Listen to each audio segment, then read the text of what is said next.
Good morning again. The 2020 objectives that we have for our clients, of course, it is our foremost priority, always number one priority. I did learn many years ago is to client satisfaction, client compliance, client 2% fees that we have, and in full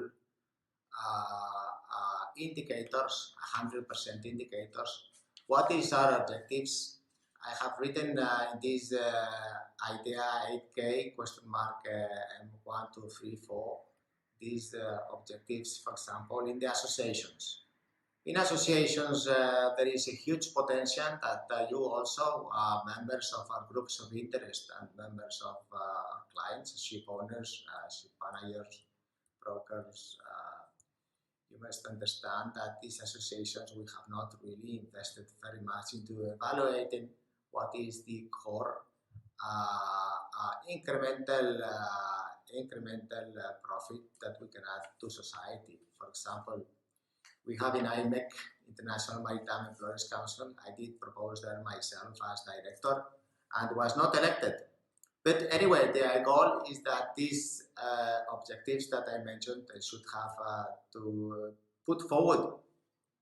I think it's about 20. I don't exactly remember all of them, but some of them were, for example, the enlistment contracts on the payroll should be digital. We don't need to send papers and eliminate trees in order to verify the conditions of compliance of seafarers and the approval of the terms and conditions of a maritime labor convention.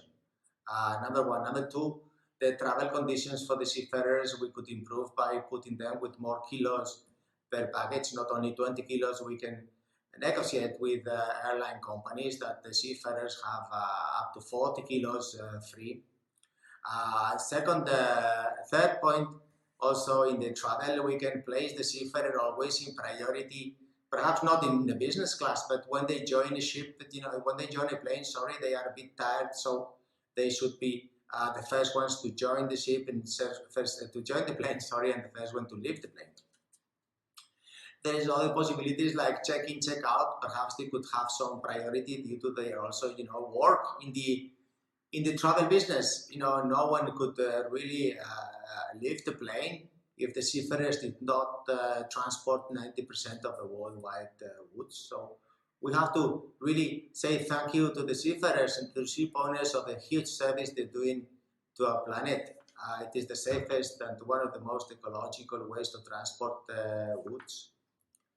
In IMEC also we had the insurance. The insurance is an area that we must fulfill to reduce the claims, the prices, the principles, and also the cover. For example, there is a gap regarding the P&I protection and indemnity club insurance for the repatriation of seafarers should the owner go bankrupt. This kind of insurance also should be covering, for example, risk of employer. A lot of companies have looked in the past towards the ship owners' risks, not much into the employers' risks. Also, we have the possibility of working into more cost areas like IMEC. We only have 250 members. We could have 500.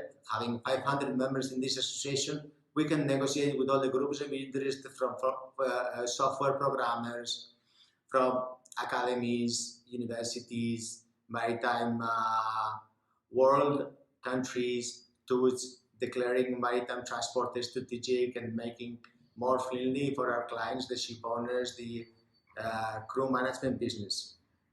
Also, we have the bank accounts that, of course, they have to be free for seafarers and 24 hours money available with any other operational facilities regarding drawing cash, loans for the families, mortgages.